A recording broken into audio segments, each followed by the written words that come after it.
Hey guys, tonight we're heading somewhere warm, golden, and ancient, a place where the air itself hums with sand and memory. You wake beside the slow, gleaming ribbon of the Nile, long before the sun crests the desert horizon. The night still clings to the reeds, heavy and blue, and the cool mist against your skin feels like a brief gift before the heat comes. You probably wouldn't last a day here, honestly. The mosquitoes, the labor, the sun that bites as if it has a grudge. But don't worry, you're only visiting tonight. So, before you get comfortable, take a moment to like the video and subscribe, but only if you genuinely enjoy what I do here. And tell me in the comments where you're watching from, and what time it is where you are. Now, dim the lights, maybe turn on a fan for that soft background hum, and let's ease into tonight's journey together. You stretch your arms, feeling the rough linen shift against your skin. Around you, the village is beginning to stir. Chickens cluck lazily in woven cages, and the smell of damp earth rises as someone fetches water from the canal. The Nile gleams pale silver, not yet gold, and in its gentle current you can see your own reflection. Tired, young, and dusted with the life of an ordinary Egyptian. There are no kings here, no shimmering crowns. The closest you've come to a pharaoh is hearing his name during festival prayers, when the priests raise incense toward the sky. Still, you live in his shadow, in a world ordered by divine hierarchy. The gods made the river made the crops, and the pharaoh made sure you remembered to give thanks for both. You walk barefoot to the water's edge. A fisherman nearby calls out softly to his son, both of them casting nets shaped like wings. You wave, and he nods, his hair shaved close to keep away lice, his skin darkened by years of labor under Ra's burning eye. Everything here depends on rhythm, the flood, the planting, the harvest, and everyone knows their part in the endless cycle. As you squat near the water, you scoop a handful to your face. It smells faintly of mud and reeds and something old, as if the river remembers every dynasty it has ever touched.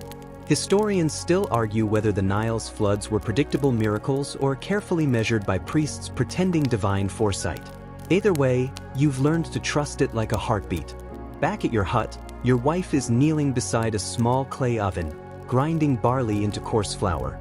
Her bracelets jingle faintly as she works, a gentle music to mark the start of the day. Your youngest child tugs at your linen kilt, demanding breakfast before the chores begin.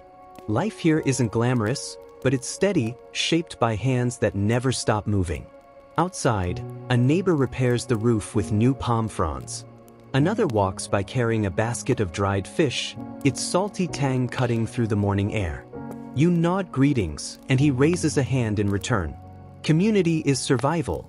No one endures the Nile's moods alone. The village exists because people share tools, grain, gossip, and sometimes even grief. The first rays of sunlight arrive, slow and deliberate, turning the mud brick walls into glowing amber. The river shifts from silver to gold. Somewhere far away, a temple gong echoes, summoning priests for morning prayers, and you, though not a priest, pause instinctively, lowering your head toward the east. In this land, divinity is woven into daily life like threads in a linen tunic. You don't need to see a god to feel one. You pick up your wooden hoe and step into the fields. The soil, still damp from the night's breath, clings to your toes. Birds scatter as you move among the rows of emmer wheat. The plants are fragile now, young, green blades trembling in the light, and you whisper a prayer to Happy, the god of the flood, to bless their roots. Your father taught you that even a single grain owes its life to divine kindness. A fact modern historians often love to note. Over 90% of ancient Egyptians were agricultural laborers, people like you who rarely left the stretch of earth between river and desert. To the outside world, Egypt looked like a civilization of gods and gold. To those who lived it, it was sweat, mud, and faith. By midday, your back aches, and the horizon shimmers. You straighten for a moment, watching the river again, that same faithful current, threading through endless time. You wonder how many generations before you stood here, whispering the same prayers, cursing the same sun. And yet, there's beauty in this monotony. The rhythm of planting and harvest feels eternal, like breathing. Your small acts, hauling water, shaping mud, feeding family, somehow build the empire's bones. The temples, the pyramids, the tombs of kings, all of them exist because thousands like you kept the river's rhythm alive. A dragonfly lands briefly on your wrist, its wings glinting blue in the sun. You laugh softly, as if it were a sign from the gods that they haven't forgotten you. Somewhere behind, your wife's laughter floats over the fields, mixed with the chatter of women washing clothes. It sounds like music, human, imperfect, but full of life. By the time dusk begins its slow descent, you're tired but content. The sky bleeds orange and pink, and the river reflects every shade as if swallowing the light. You wash your hands in its water again, cool and forgiving. Tomorrow will be the same, and you don't mind. Continuity, after all, is the Egyptian way. You look toward the western horizon, where the sun disappears behind the desert hills, the land of the dead. You bow your head one last time, whispering a quiet promise. To work, to worship, to endure.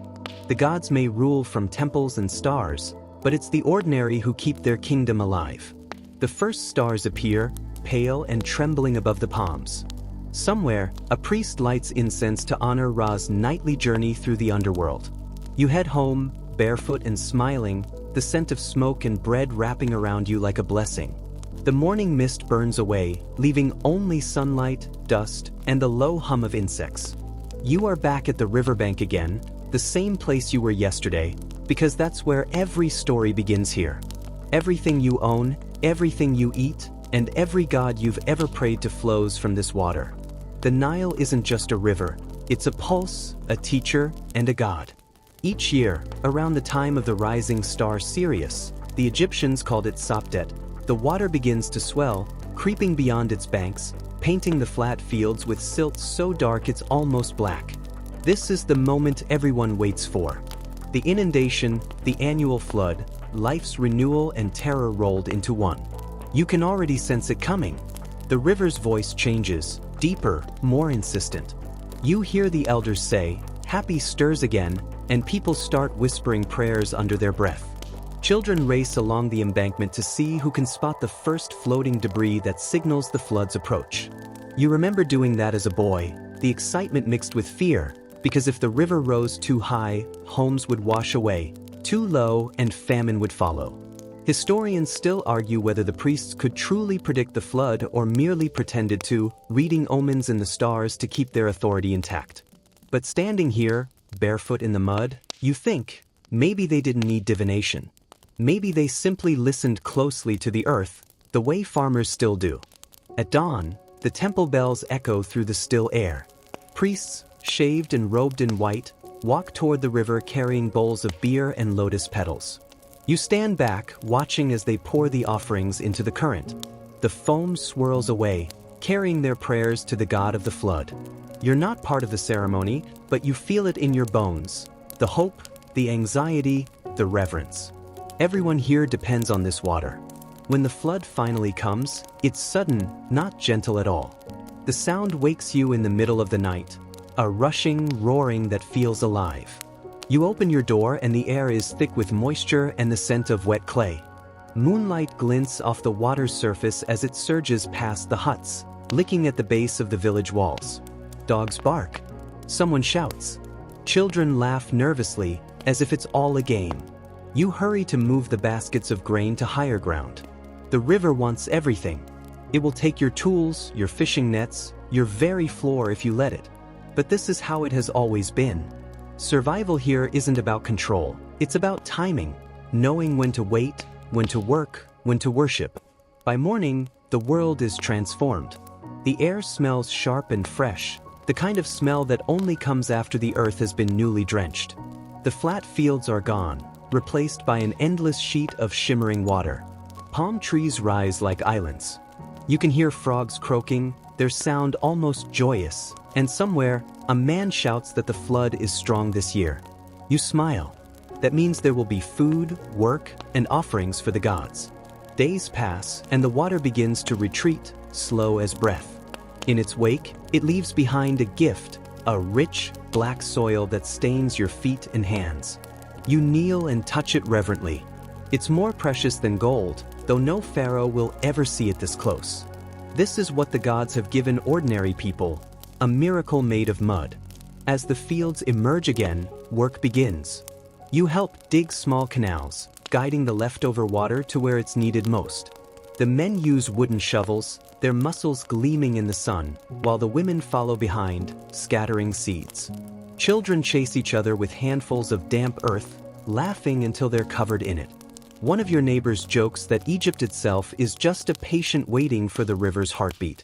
And he's right. Every village, every harvest, every prayer is timed to that rhythm. Later, as the heat fades, you sit by your door eating bread dipped in oil. The bread tastes faintly of smoke and earth. You tear a piece, hand it to your son, and tell him the same thing your father once told you: we live because the river remembers. He doesn't understand yet. To him, the flood is just another adventure. But someday, when he's older, he'll realize what you already know, that the river gives, but it also tests. You glance at the temple again, now silhouetted against the setting sun. You can almost see the priests inside, chanting praises to Hapi and Isis, their voices echoing through the sandstone halls. You don't envy them, but you respect them. Someone has to speak for the gods, even if the rest of you can barely find the breath after a long day in the fields. A soft wind blows from the desert, bringing the scent of dry sand and crushed papyrus. You look up and notice birds flying low, their wings black against the amber sky. Somewhere, a farmer begins to play a reed flute, a slow, winding tune that matches the flow of the water. You close your eyes. A quirky tidbit floats through your mind. Ancient Egyptians once used crocodile dung mixed with honey as a form of early contraceptive. The idea makes you grin, partly at the absurdity, partly at the thought that even in the face of divine cycles, people still tried to control their own destiny. Night falls quietly. The air cools. The floodwater gleams under starlight like molten glass, reflecting constellations that have guided generations. You lie back on the packed earth, feeling the dampness seeping into your spine, and think about how everything, the bread, the gods, even love, depends on this rhythm of rising and falling. You don't fear it anymore. The flood is family. It scolds, it rewards, it reminds you who you are. And when it recedes, you will be left with fertile land again, ready to feed the kingdom of gods you serve, unknowingly, just by living another ordinary day.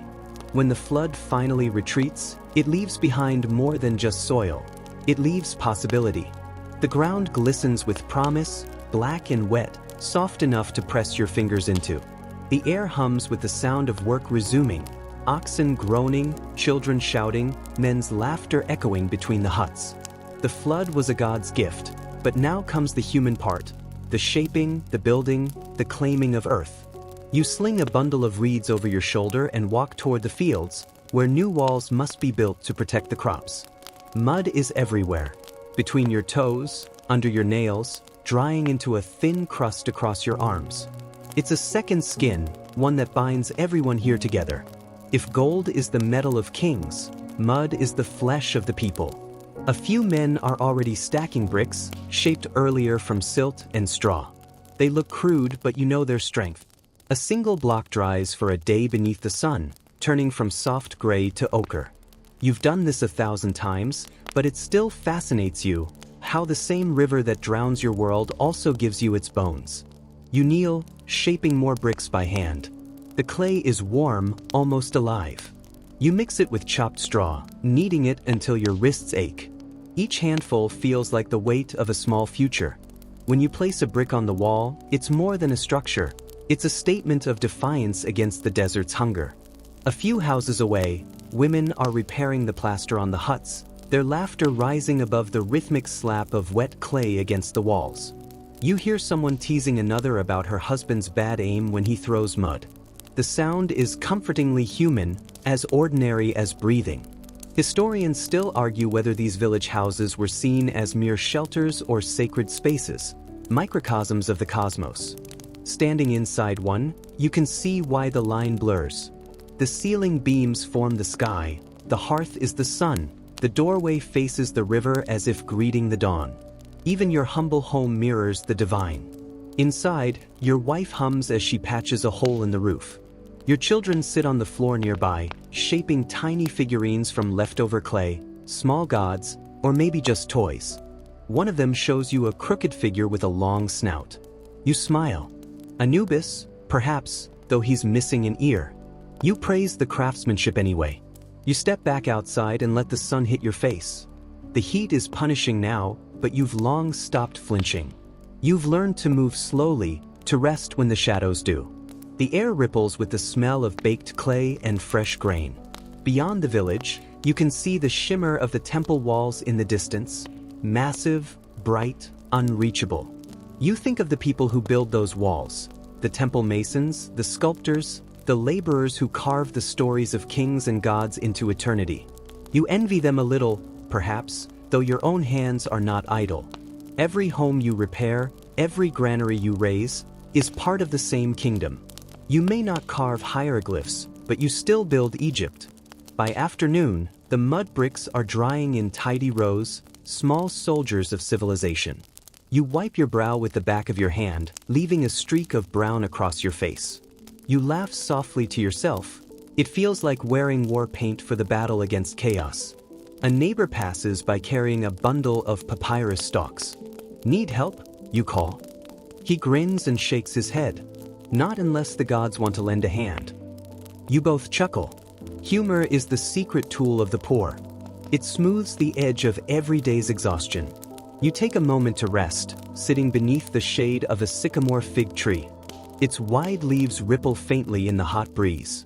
Somewhere nearby, a woman is grinding flour. The rhythmic scrape of stone against stone fills the air like a heartbeat. The world here moves to the tempo of simple acts: build, eat, rest, repeat. A quirky bit of trivia crosses your mind, one your grandchildren might someday hear from traveling scribes. Archaeologists in modern times will find these very mud brick houses, still standing thousands of years later, because the desert forgets nothing. What was once humble and temporary becomes, by accident, eternal. You finish your water, then check the walls one last time before heading home. The sun is sinking low, turning everything to bronze. The horizon looks like it's on fire. You pause, watching how the light dances across the river. For a moment, you think you can see the gods themselves reflected there: Ra's blazing disk, Isis's gentle curve, Osiris's shadow beneath the reeds. You smile faintly. You've built enough walls to know that the divine isn't only found in temples. It's also in the slow drying of bricks, the curve of a roof beam, the smell of fresh earth. The gods are practical here. They live where humans work.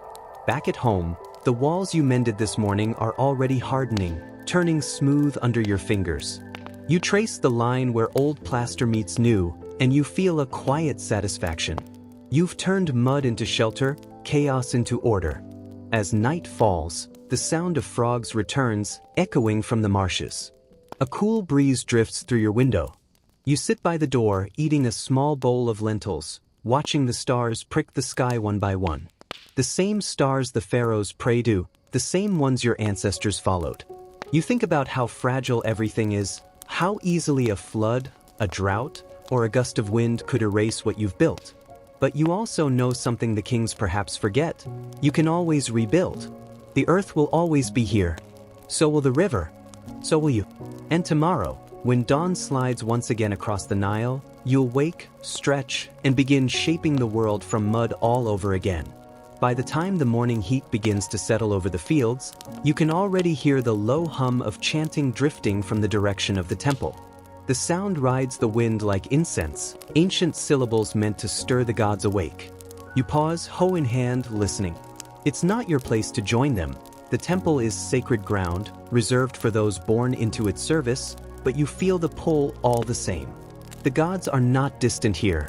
They're the neighbors you can't see but always hear. You wipe your hands on your linen kilt and start toward the village road. Today, you're delivering grain to the temple storehouse. A routine offering, one every farmer owes. The basket on your shoulder is heavy, pressing into your collarbone. You shift the weight and keep walking, feet crunching over the sun-baked path. The closer you get, the more you can smell the temple, warm stone, burnt resin, and the faint metallic tang of bronze doors baking in the sun. The temple looms ahead, pale and enormous. Its walls rise like cliffs carved from sunlight itself, their surfaces covered in bright paintings, gods with falcon heads, cow horns, and wings that stretch wider than human possibility. The colors dazzle you even after all these years. No matter how many times you've come here, it always feels like walking into the belly of a myth. A priest greets you at the gate, his head clean-shaven, his robe spotless despite the dust. He doesn't smile. Few priests ever do. You bow your head and hand over the grain. He inspects it briefly, murmuring something you can't quite hear. A prayer, perhaps, or a calculation. Then he nods and you're free to go. But you linger. You always linger. From where you stand, you can see artisans at work in a side courtyard. One carves a small statue of a falcon. Another paints intricate lotus patterns along a column's base. Their movements are slow, precise, almost holy. Each brushstroke and chisel mark is an act of devotion. You've heard it said that to create for the gods is itself a prayer. And looking at them now, you believe it.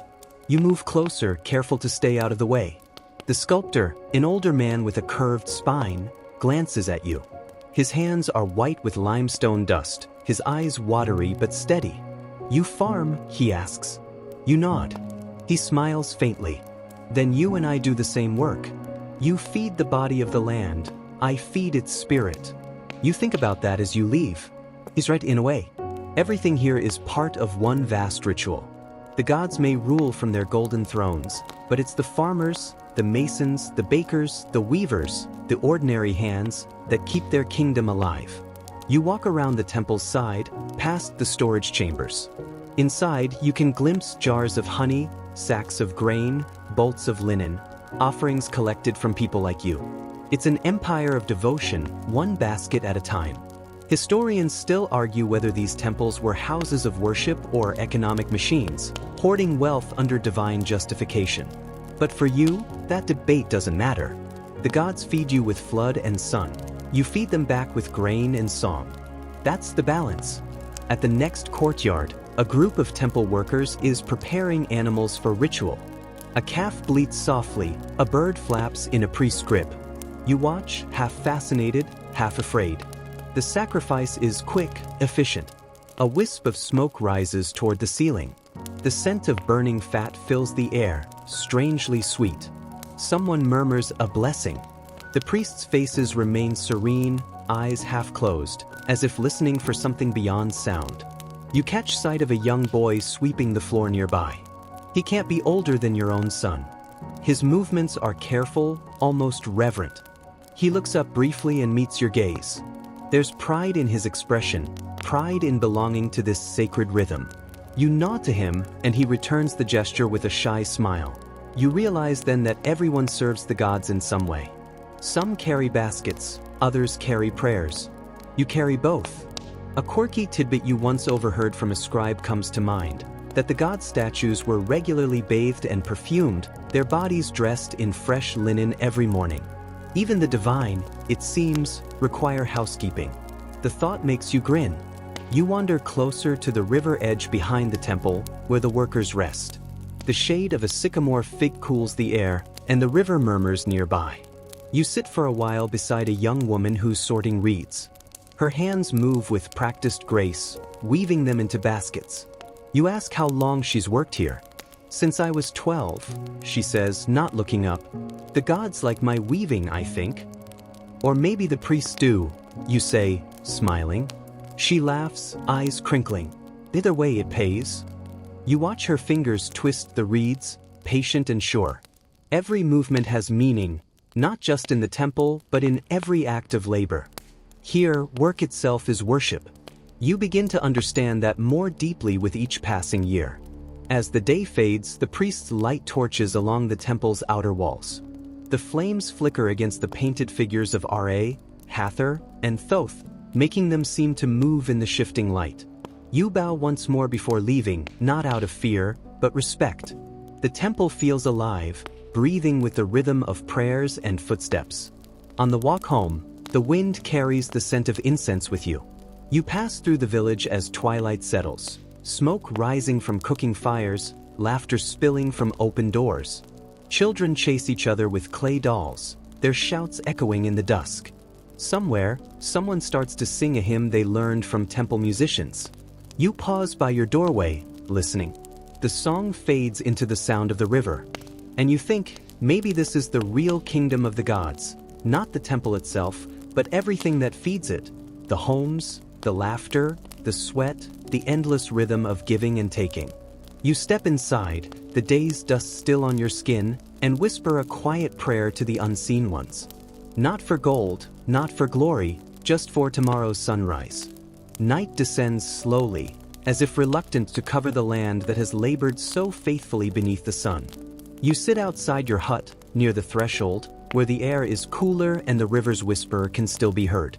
The day's heat retreats into the earth, and the stars begin to appear.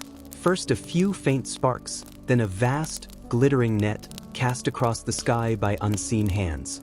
You've always loved this hour, when work is done but sleep has not yet claimed the world. The village softens. Voices grow quieter, fires settle into embers, and even the animals seem to move more gently. Somewhere, a flute begins to play, thin, wavering notes that seem to drift up toward the stars themselves. You lean back and watch the constellations take shape. The priests say each one is a god's story written in light, battles, love affairs, journeys across the heavens. Your favorite is the one shaped like a riverboat, said to be the vessel of Ra himself, sailing across the night sky after his long day guiding the sun. They say if he survives the monsters of darkness, the dawn will come again. You smile faintly. It's comforting to think even gods have their nightly struggles. Your wife comes out and sits beside you. She carries a small clay cup filled with barley beer, weak and sweet, the kind meant for commoners. You take it, sip slowly. The taste is earthy, a little sour. She doesn't speak at first. Neither do you. The silence between you is not emptiness, it's peace. After a while, she says, "The flood will come soon." You nod. The Nile's rise is never far from anyone's thoughts this time of year. It is both promise and threat, the breath of the land. Too little, and the fields will starve. Too much, and the huts by the banks will drown. Every year, the people watch the water as they might watch the face of a god, for signs of mood, of mercy, of temper. You look toward the river, its black surface catching stray threads of starlight. "I think it will be a good one," you say quietly. She hums in agreement. The priest said the color of the dawn last week was lucky. The ibis flew high. You glance at her and smile. And if they were wrong? She shrugs. Then we pray harder. The simplicity of her answer soothes you. Faith here is not a grand philosophy. It's a rhythm, like breathing. You plant, you pray, you harvest, you give thanks. When the water rises, you build new banks. When it doesn't, you tighten your belts. The gods are unpredictable, but the people endure. Your son emerges from inside, rubbing his eyes. He's small, still thin from last year's lean months. He crawls into your lap without a word, and you hold him close. His hair smells of smoke and sun. You remember being his age, watching your father in this same way, learning silently how to be still in the face of the world's immensity. He points to the sky. "That one," he says, "is that the scorpion?" You nod. "Yes." They say the goddess Circuit wears it as her crown. He stares up at it for a long moment. "She protects people from poison, doesn't she?" "Yes," you whisper. "From poison, and from the dark things that crawl unseen." He leans his head against your chest, satisfied. His breathing slows. You think of how many nights like this must have passed, countless fathers, countless sons, tracing the same stars, telling the same stories. The thought humbles you. You are part of a chain that stretches far beyond memory, anchored in the silt of the Nile and the pulse of the seasons. A sudden breeze stirs the papyrus stalks near the water. You can hear frogs beginning to sing, a chorus rising from the shallows. Somewhere farther off, a jackal cries. The night is alive, full of small sounds that remind you that life never truly rests. It only shifts into another rhythm. Your wife stands and brushes the dust from her linen dress. "I'll put him to bed," she says softly. You nod, and she carries the boy inside, her silhouette framed for a moment against the warm glow of the oil lamp. Then the doorcloth falls. and you are alone again beneath the stars. You stare at the horizon, where darkness meets water. In the distance, faint lights gleam, the temple's torches still burning. You imagine the priests inside, singing their midnight hymns, feeding the flame that keeps the sun alive through its perilous journey in the underworld. You wonder if their gods ever hear them. Maybe they do. Maybe that's why the world still turns. You take another sip of beer and feel the quiet weight of the night settle over you. The earth smells rich, the air cool and full of unseen movement. You realize that sleep is not merely rest. It's a surrender to the same current that moves the river that carries RA across the sky. You rise, stretch, and glance one last time at the heavens. The stars shimmer like seeds waiting to be sown into tomorrow's dawn. When you finally step inside your hut, the oil lamp flickers low. You lie down beside your wife and son, the warmth of their bodies grounding you. The roof creaks softly, the night wind breathing through the reed walls. You close your eyes, whisper a final prayer to the gods of flood and flame, and in that whisper, you feel it. The ancient heartbeat of Egypt itself, steady, eternal, cradling you into sleep. Morning comes again, soft, golden, and full of dust. The light spills over the mud brick walls like honey, warming the world one slow inch at a time. You blink awake to the gentle sounds of life beginning, the soft bray of a donkey, the murmur of women at the riverbank, the scrape of a pot being pulled across stone. Your body remembers the rhythm before your mind does. You stretch, pull on the same linen kilt, splash water on your face from a small clay jug, and taste the faint grit of silt that never quite leaves the water. Outside, the air smells of wet earth and barley porridge cooking somewhere nearby. Today, you will walk to the temple. It's not your first time there, but each visit feels different. The temple is more than a place. It's a living heart, pulsing, breathing, radiating the divine. And for a moment, even a laborer like you can step into that heartbeat and feel part of something larger than hunger, taxes, or flood seasons. You join the thin morning line moving down the path. Farmers, potters, weavers, all drawn by duty and devotion. Some carry small offerings, onions, flowers, beer jars sealed with mud and reed. Others bring nothing but bowed heads and whispered prayers. Ahead, the temple looms. The closer you get, the smaller you feel. Its walls rise like mountains carved by gods themselves, every block of sandstone marked with chisels and sunlight. The painted scenes shimmer in the early light, kings smiting enemies, gods bestowing crowns, celestial boats gliding through blue fields of eternity. A priest stands by the gate, his head shaved clean, his linen robes impossibly white. He smells faintly of incense and myrrh, a scent that always seems to hang in the air around temples, like the memory of prayer made solid. He gestures for the crowd to enter, one by one. When it's your turn, you bow low. You've been taught that the gods do not see faces, they feel reverence. Inside, the air shifts immediately, cooler, thicker, full of a silence that hums like water under stone. Torches flicker along the columns, revealing walls alive with color and motion. Everywhere, eyes watch you, the painted eyes of deities, falcons, lions, and humans half transformed into something divine. You move slowly, each footstep echoing. You've walked this same temple before, but today, you notice something new. The way the carved lotus petals at the top of each column seem to open toward the ceiling, like a frozen sunrise. The temple is built not just to honor the gods, but to imitate them, to make stone breathe. At the far end, you see the sanctuary. It's small, shadowed, lit only by a single shaft of sunlight that pours through a high slit in the roof. That beam lands on a gold statue, Ra himself, seated, gleaming, eternal. The priest beside you murmurs, "Do not look directly into the god's eyes." You nod, lowering your gaze, though curiosity burns. What must it be like to be that close to divinity every day? To feed the god his bread and beer, to wash his statue in milk and perfume, to clothe him in linen finer than any mortal wears?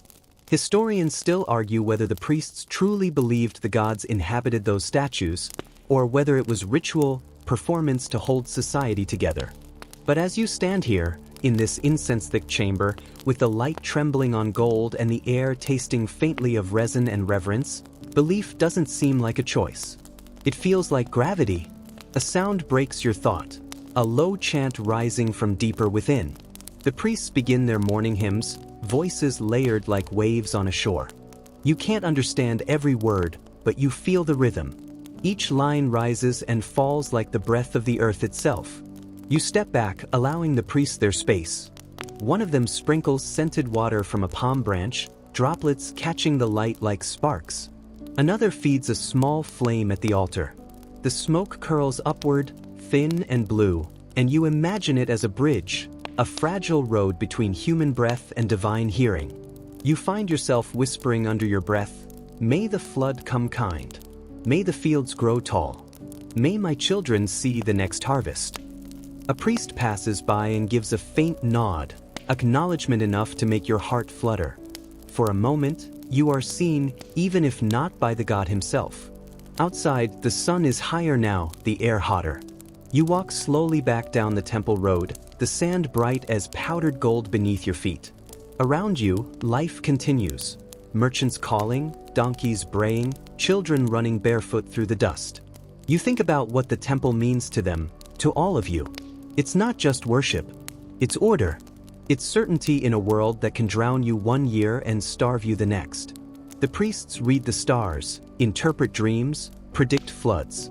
Their words hold the weight of prophecy, but also control. You've heard whispers before that the temples keep as much grain as the pharaoh himself, that priests sometimes demand more offerings than the gods ever would. But those are dangerous whispers. You shake the thought away. Better not to think in such directions. At the market, you buy a few dates for your wife, sweet and soft, wrapped in their own sugar. The seller smiles, her hands dyed reddish from the clay jars she stores them in. You drop a few small copper coins into her palm and walk away, chewing thoughtfully. As you pass a group of older men sitting in the shade, you catch a fragment of conversation. "The god's image will soon travel upriver," one says. "The great procession. The whole city will come." You slow your step. You've seen that once before, the bark of the god, floating on the Nile, priests in white rowing while people line the banks with flowers and songs. The memory gives you goosebumps even now. For a day, it feels as if the divine truly moves among you. You look up at the bright, unrelenting sky. The gods are always there, they say, watching, guiding, judging. But it's in moments like those, in the shimmer of gold and water, that you believe it most. The road home stretches ahead, dust swirling around your ankles. You carry the dates in your hand and the faint trace of incense still lingering in your hair.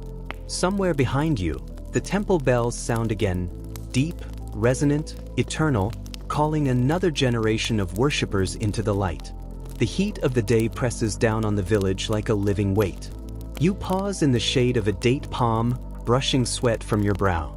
Around you, the familiar sounds of life continue. The clatter of pottery, children squealing as they chase each other across sun-baked paths, and the distant, low murmur of the river as it moves relentlessly toward the Mediterranean. Even in its calm, the Nile seems alive, aware of every footstep, every whispered prayer, every seed scattered in its mud. Your own hands are rough now from years of labor, planting, harvesting, mending, shaping. They tell stories your lips never could, of long days under the sun, of nights spent repairing walls in candlelight, of fingers stiff with clay. Historians still argue whether the laborers of ancient Egypt were slaves, tenants, or free farmers bound by custom. But you know from muscle memory and every ache in your back, that life here requires sweat first, devotion second. The labels matter little when the earth demands its due. Today, you are tending to the barley fields. Rows of green stretch endlessly before you, moving in gentle waves as the breeze stirs them. You kneel to inspect a stalk, noticing a slight yellowing at the tip. "Happy be kind," you murmur under your breath, rubbing the mud into the roots. Each day is a negotiation with the gods, a delicate dance between hope and survival. Nearby, women are scattering seed for the next planting. Their hands move with practiced rhythm, flicking grains with precision you could never match. A small girl drops a handful, giggling when it rolls across the soil. You smile. She is learning early that life here is measured in both work and joy. You glance at the horizon where the temple towers rise, the sun glinting off gold in the high sanctuary. A procession of priests can be seen moving along the outer courtyards, carrying offerings in reed baskets. The scene feels timeless, a silent reminder that even the ordinary are never truly alone. The divine is stitched into every action, every breath. A quirky thought crosses your mind, that workers sometimes carved small graffiti-like figures on temple walls, tiny sketches of animals, women, or even crude jokes hidden among the sacred images. The idea makes you chuckle. Even in devotion, humans find a way to leave their fingerprints, a small act of rebellion, or simply humor amid the eternal. As the sun climbs higher, your son joins you, holding a clay jar filled with water. He has learned to carry it carefully, balancing it like it contains the essence of the river itself. You nod, impressed with his small act of responsibility. Life here is taught early. Every lesson is practical, every mistake potentially costly. You notice the birds nesting in the reeds along the riverbank, their calls blending with the whisper of the water. They are ordinary, yet essential, marking the seasons with their migrations and nesting habits. It reminds you that every living creature has a role here, a rhythm that contributes to the balance of this world. Later, in the shade of your hut, you help your wife grind grain. The stone is rough against your hands, yet comforting in its repetitive motion.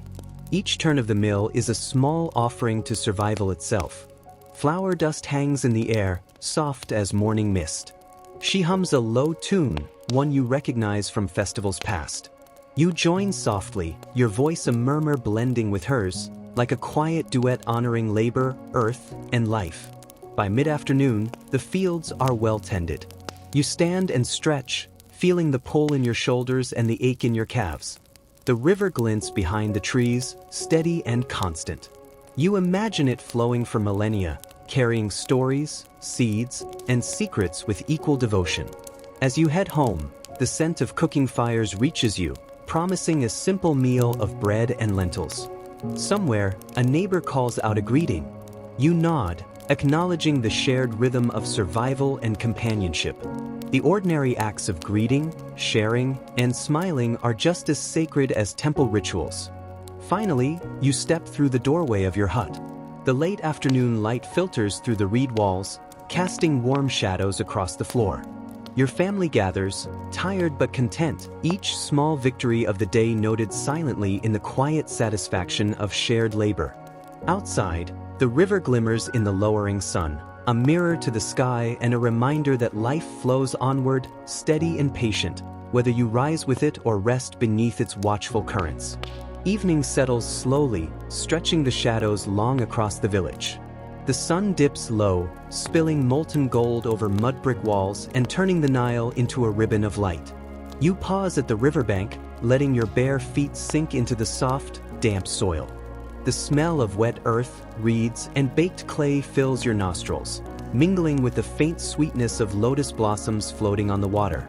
Tonight, you are carrying fish from the river to trade at the village market. Your basket sways on your shoulder, heavy with the day's catch, tilapia and catfish, still wet and glistening. You remember the first time you netted fish alone, the thrill of feeling life wriggle beneath your fingers, the fear that something would slip away, leaving you empty-handed. Every catch is a small triumph over nature's indifference. You pause to watch a heron land in the shallows, its wings folding with careful precision. Its reflection shimmers in the water like ink on papyrus. You think of the ancient Egyptians' belief that every animal carries a spark of the divine. Even this ordinary bird is a messenger, a reminder that life here has layers you can barely touch. As you walk toward the market, children dart between your legs, giggling as they chase each other with sticks and clay toys. One boy stops and points at your basket. "Did you catch the big one?" he asks.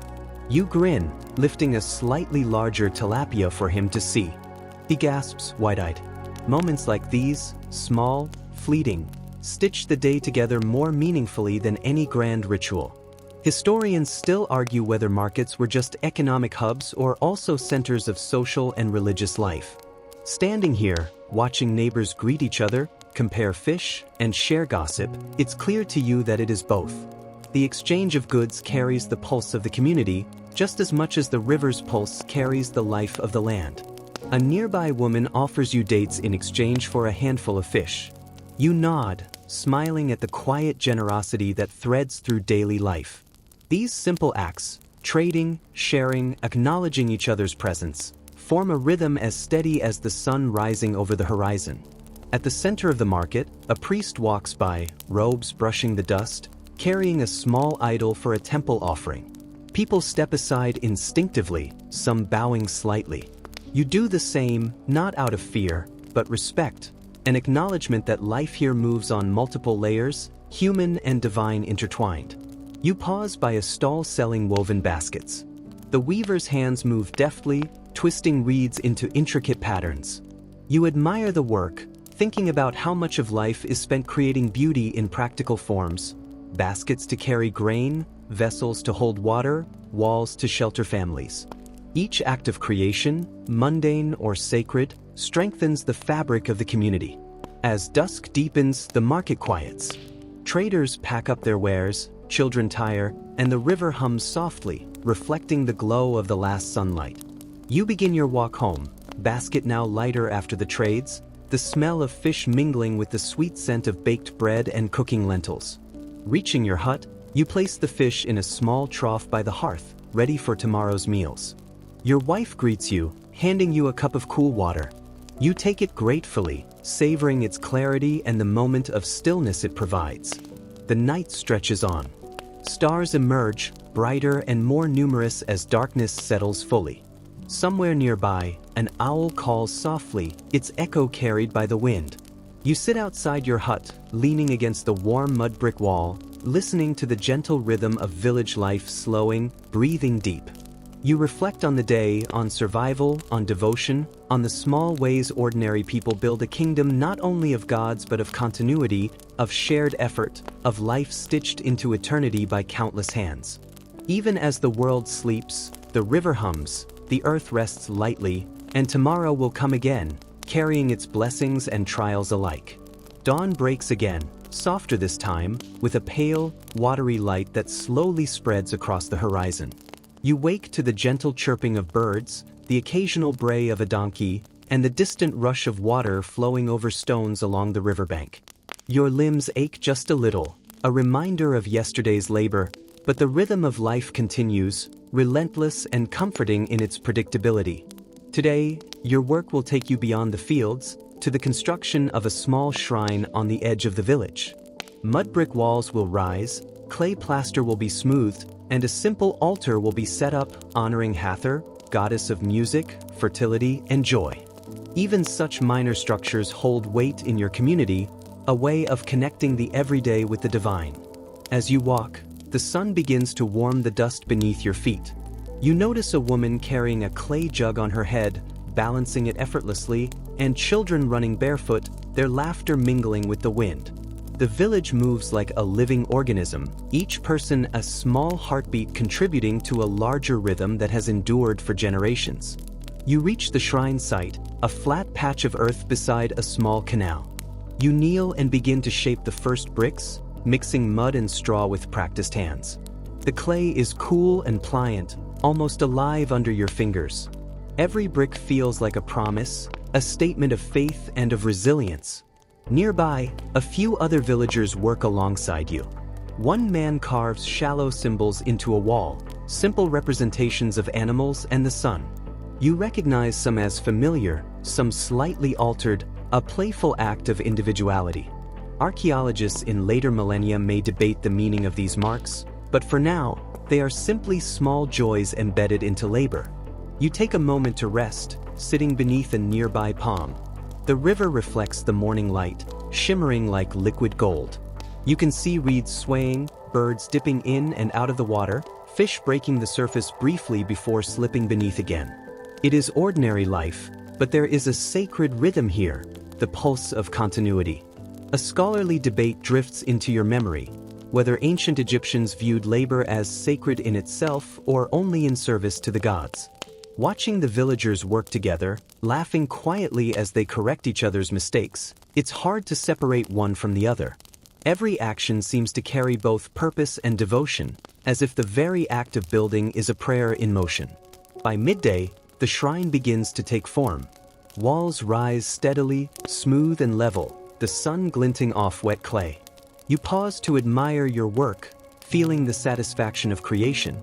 Each stone, each pressed brick, is a testament to endurance, a quiet assertion that humans, not just kings or priests, shape the world. Nearby, your children play with small clay figures, pretending to reenact rituals they have watched from the periphery. Their laughter is a soft counterpoint to the scrape of tools and the hum of the river. You smile, remembering your own childhood, learning the same rhythms by watching and doing, absorbing the world quietly, imperceptibly.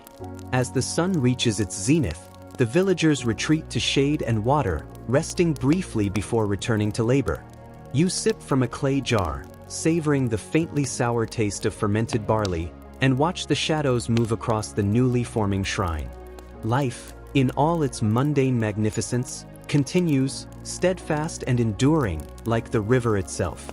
The afternoon sun beats down on the village with relentless warmth, but the work cannot pause. You wipe your brow, feeling the gritty residue of mud and clay clinging to your skin, and continue shaping bricks for the shrine. Each one pressed into place feels like a small victory, a step toward order from chaos, a fragment of eternity in the making. Children dart around your legs, their shadows flickering like dancing reeds in the sunlight. One little girl carries a tiny clay cup filled with water, offering it to you with a shy smile. You take it gratefully, the cool liquid a brief but welcome relief from the heat. Small acts like these, generosity, care, laughter, seem to balance the daily grind of survival, weaving a subtle magic into ordinary life. Nearby, a few women grind grain with stone tools, the rhythmic scraping echoing softly across the compound.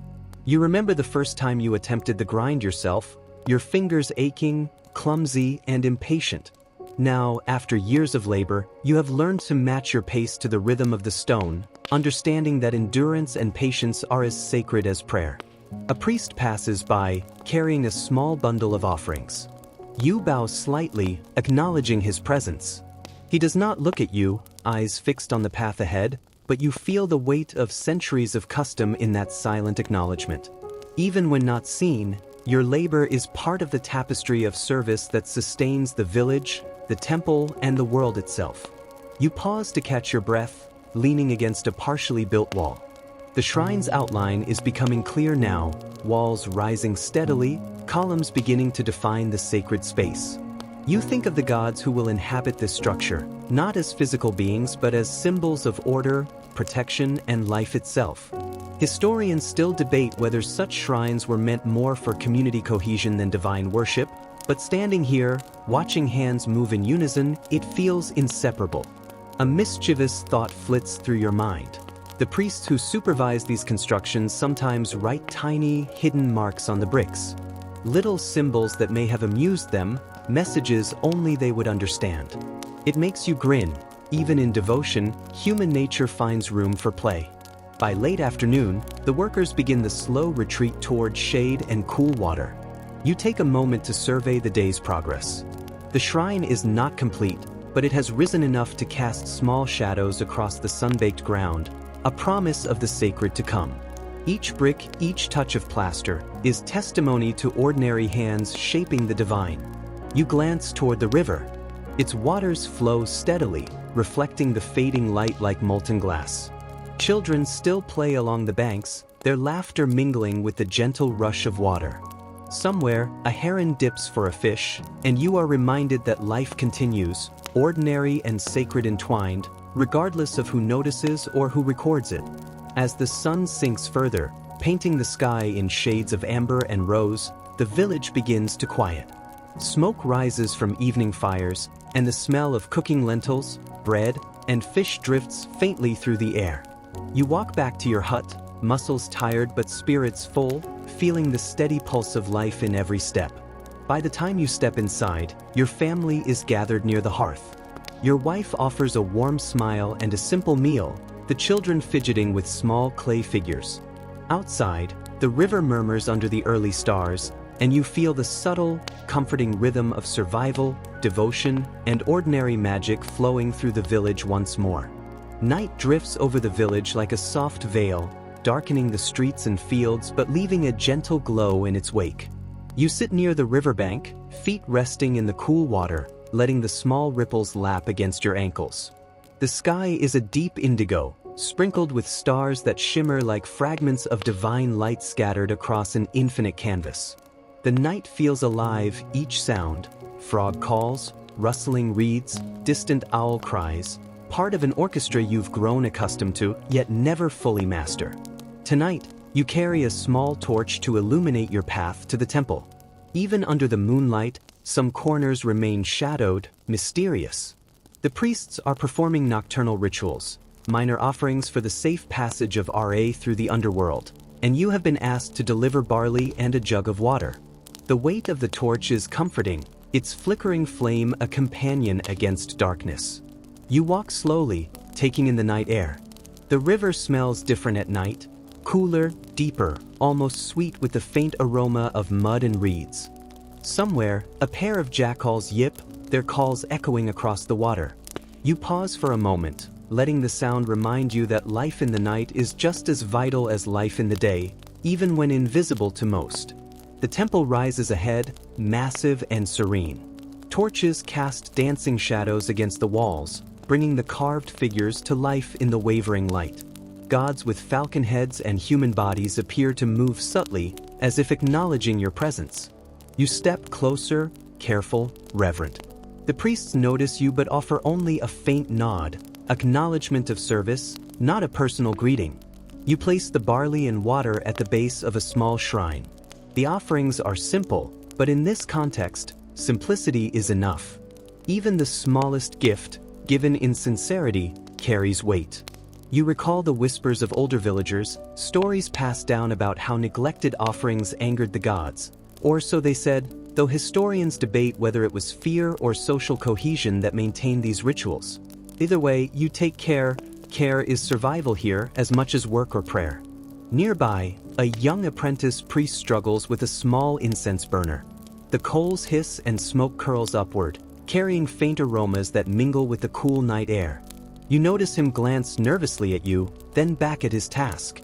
His hands shake slightly, and you suppress a smile. Everyone learns the rhythm of ritual slowly. A small, almost whimsical fact comes to mind. Some priests believed that if you whispered secrets into the smoke of burning incense, the gods might carry them to the afterlife. You imagine tossing a small, unspoken hope for your children into that curling smoke, letting it rise unseen, unheard by all but the divine. The moon rises higher, casting silver light on the temple steps. You linger, watching shadows dance, listening to faint chants, feeling the pulse of something greater than yourself. It is not fear that holds you here, but wonder, humility, and the quiet knowledge that your life, ordinary, simple, flawed, contributes to a continuum that has stretched for generations and will continue beyond your sight. When your task is done, you turn back toward the village. The night is deep and alive. Crickets chirp in rhythm with the river's murmur, and somewhere, a child's soft sigh floats through an open window. The world feels balanced, each ordinary act, labor, offering, care, a stitch in a vast, eternal tapestry. You return home, tired but serene, feeling the gentle tug of night's embrace. Inside, your family sleeps quietly, the hearth warm and the air fragrant with yesterday's cooking. You lie down, letting your thoughts drift like smoke curling toward the moon, imagining the river, the gods, and the stars all moving in subtle harmony around you. The next morning begins quietly, with the first pale light spilling over the horizon, painting the village in shades of soft gold and dusty rose. You awaken to the faint chorus of birdsong and the low murmur of the river, a sound as constant as your heartbeat. Stretching your limbs, you feel the familiar ache of yesterday's labor, but it's a gentle reminder that your body is alive, functional, part of this eternal rhythm. Today is a special day. The villagers are preparing for a minor festival honoring Osiris, god of the afterlife and fertility. Even though your life is usually consumed by labor and survival, such events punctuate the routine with color, music, and communal purpose. You step outside and take a deep breath, inhaling the sense of baking bread, fresh barley, and incense that someone has lit near the small communal shrine. Your first task is to help construct temporary stands for offerings along the main thoroughfare.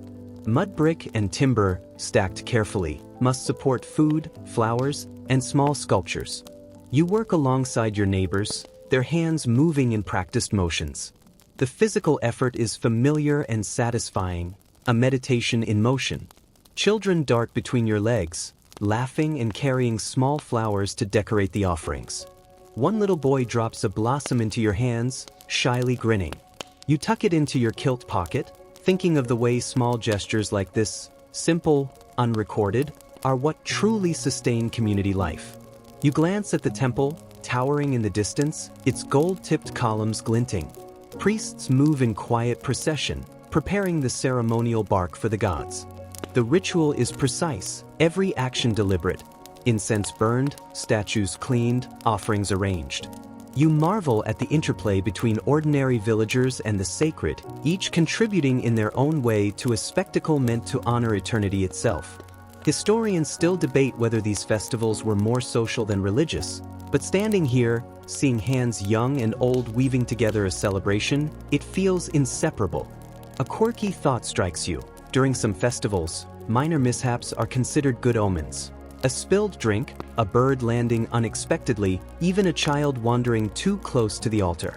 The gods, it seems, appreciate unpredictability, perhaps a reminder that life itself cannot be fully controlled. By mid-morning, the streets are filled with people, women carrying jars of beer, men balancing trays of bread, children weaving garlands of flowers. Music rises from drums and flutes, a soft, hypnotic rhythm that encourages movement, laughter, and participation. You take a moment to let it wash over you, feeling that pulse in your own chest. Later, the procession begins. The ceremonial bark, small and ornately decorated, is carried by priests through the village, each step accompanied by chanting and soft bell-like instruments. You step aside, bowing slightly, feeling the brush of divine ritual on your ordinary life. Even here, where you are not a priest, you are part of the rhythm. Carrying, offering, witnessing. Your son tugs at your sleeve, pointing excitedly. The god is moving. His wide-eyed wonder reminds you of your own childhood, of your first glimpses of divine spectacle, when the world seemed vast, alive, and imbued with hidden magic. The day passes in a blur of music, work, laughter, and quiet reverence. As the sun lowers in the sky, the festival reaches its peak. Offerings are placed, incense curls toward the heavens, and the village breathes as one, a living organism of devotion, toil, and celebration. By evening, the crowd thins. You carry your son home, tired but filled with the quiet satisfaction that comes from participation in something larger than yourself. The Nile glimmers in the fading light, reflecting the golden towers of the temple and the soft reds of the evening sky. Life, with its ordinary struggles and extraordinary moments, continues in an endless, comforting rhythm. Night falls slowly, carrying a cooler breeze that rustles through the papyrus along the riverbank. You sit outside your hut, watching shadows lengthen and shift, the sky deepening into a profound indigo punctuated by the first stars. The village has settled into a slower rhythm. Distant fires cast a gentle glow, and the soft calls of night creatures begin their chorus. You take a deep breath, letting the sense of wet earth, baked clay, and faint incense mingle with the cool evening air. Tonight, your thoughts drift to the river, the lifeblood of the village. Its steady pulse has guided generations, your parents, their parents, and countless unknown hands before them. You dip your fingers into the water, feeling its cool resistance, imagining how many stories it carries, how many secrets have been whispered into its flow. Historians still argue whether the Nile was revered purely as sustenance or also as a spiritual entity, but to you, it is both, survival and the divine entwined. You hear soft footsteps behind you and turn to see your wife carrying a small clay lamp.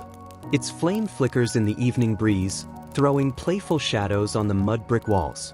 She sits beside you, offering a simple cup of barley beer. You sip slowly, savoring its earthy, sweet taste. There is comfort in this routine, a quiet affirmation that even ordinary moments can feel sacred. Your son curls up next to you, whispering questions about the stars. "Is that Orion?" he asks, pointing at a faint constellation. You nod, tracing the shapes with your finger in the night air. "Yes, the great hunter," you say softly. "They say he chases the moon across the sky." The idea makes him giggle, and you feel a swell of warmth. Storytelling is as essential as labor here. Myths and tales are woven into daily life, shaping understanding and belief. A priest passes by on his evening rounds, the soft sound of his sandals against the ground barely audible. He pauses briefly, offering a nod of acknowledgement before continuing. These silent gestures of respect remind you of the delicate balance between ordinary villagers and the sacred hierarchy that guides them. Even when unseen by the divine, your labor, your prayers, your offerings are threads in the larger tapestry. Nearby, an owl calls softly from a date palm, its hoot echoing across the river. You remember an odd superstition. Some believe that hearing the first hoot of an owl at night signals that ancestors are listening, watching over the village. You smile quietly, acknowledging the small, whimsical ways humans seek connection with forces beyond comprehension. As the night deepens, you reflect on the day's labors, the festival preparations, and the river's steady presence. Ordinary actions, planting, carrying water, shaping clay, sharing a meal, are interwoven with the sacred in ways so subtle that one may hardly notice until the moment pauses, quiet and complete. You feel the pulse of history, of continuity, in every gesture, every breath, every ripple of the Nile. Finally, you rise and carry your son inside, laying him gently on a reed mat. The hut smells faintly of smoke, grain, and the warmth of human bodies. Your wife follows, smiling softly. You linger for a moment at the doorway, looking out at the river and the stars above, feeling the subtle, unbroken rhythm of life, and understanding that even the smallest acts matter in the weaving of eternity. The next morning greets you with a faint mist hovering over the Nile, softening the edges of mud brick walls and bending reeds under the weight of tiny droplets. You rise slowly, muscles still tender from yesterday's labors, and breathe deeply, tasting the cool freshness of dawn mixed with the earthy scent of wet soil.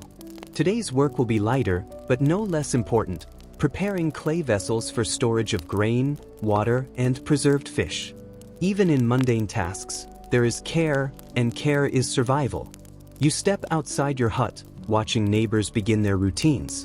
A woman carries a bundle of freshly baked bread balanced on her head, children chase each other with shrieks of delight, and a fisherman pushes his small boat into the water. Each movement is familiar, yet each day feels subtly different, a unique variation within a centuries-long rhythm. Your hands sink into moist clay, shaping vessels with deliberate precision. Each rotation of the wheel, each press of fingers, forms a container meant to endure, to protect, to sustain. You recall reading somewhere that in some households, clay vessels were also used to send messages, encoded symbols pressed into the wet surface, meant to communicate beyond the immediate moment. You smile, imagining future villagers deciphering these small, playful secrets. The sun climbs steadily, warming the village and turning the Nile into liquid sunlight. You take a brief pause, sipping water from a clay jug, and notice the distant temple glowing softly in the morning haze. Priests move through the courtyards, performing minor rituals to honor local deities. You watch for a moment, recognizing the subtle choreography of gestures, incense smoke, and offerings that have been repeated for generations. Historians still debate the symbolic meaning of every gesture, but standing here, watching them, it feels like an unbroken conversation with the divine itself. Nearby, a group of children practices weaving small mats from reeds, their hands moving clumsily but determinedly. You offer guidance, correcting a fold here, showing a small twist there. Their laughter is a soft accompaniment to the hum of your labor, reminding you that learning, play, and work coexist naturally in this world. By midday, several vessels are complete, stacked neatly to dry under the sun. Each one represents ordinary life rendered durable, an act of foresight and preservation. You imagine the grain stored inside sustaining families through seasons of drought or flooding, the fish preserved for communal meals. Even the simplest object holds power over survival, continuity, and stability. As the afternoon sun begins to wane, a small group of villagers gathers along the riverbank, preparing for a brief festival of gratitude to the Nile.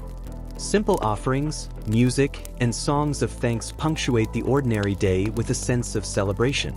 You take part, moving with the crowd, offering a small handful of grain, your gestures blending with thousands of others into a rhythm as old as the river itself. The sun dips lower, casting long shadows and turning the water to molten gold. You carry a small clay vessel back to your hut, its weight reassuring, a tactile reminder of your contribution to life's enduring continuity. The village quiets slowly, the air cooling, the river murmuring softly as the first stars begin to emerge, and you feel the subtle pulse of order and care threading through every hand, every offering, every breath. Gt returns with a velvet hush, softening the world into shadows and whispers. You step outside, feeling the familiar cool of the Nile's breeze brushing your skin, carrying the sense of wet earth, blooming lotus, and distant cooking fires. Stars pierce the indigo sky, bright and steady, as if watching the village as it breathes in rhythm with your own heartbeat. Tonight, nothing urgent demands your labor. The day's work is done, yet the pulse of life continues in quiet, unseen ways. You walk slowly toward the river, sandals leaving shallow impressions in the soft soil. Along the bank, reeds sway gently, and small ripples dance across the water, disturbed only by fish breaking the surface. Somewhere, the low call of a jackal echoes, soft and mournful, yet comforting in its constancy. The night feels alive, full of ordinary miracles that only those who pause can truly notice.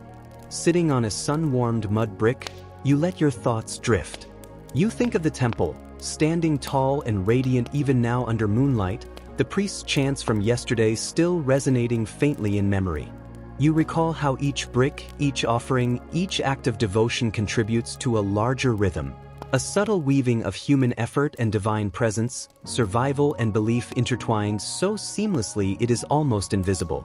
Historians still debate how much ordinary villagers understood the spiritual significance of these rituals, yet standing here, you feel their weight, tangible in every ripple, every shadow.